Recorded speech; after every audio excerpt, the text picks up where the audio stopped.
Class V here again, back with another GRME video. So if you've been following along, we're currently on step 4 of the physical inventory process.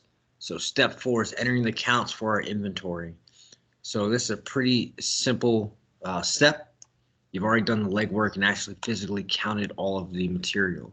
So without further ado, let's jump into MI04.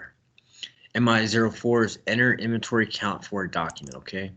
So most of the time, your inventory document you've been working on is going to populate here. If not, make sure that you write it down. You're going to enter it, and you're going to execute.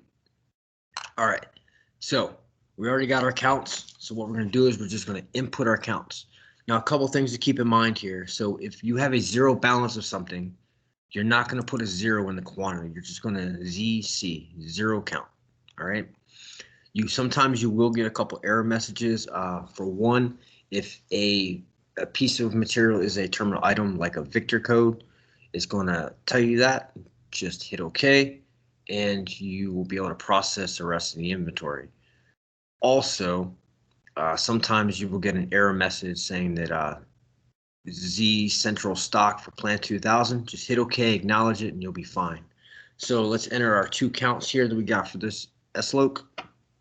This one's a 0 balance, and this one is 5. So once you enter the counts, you're going to hit save.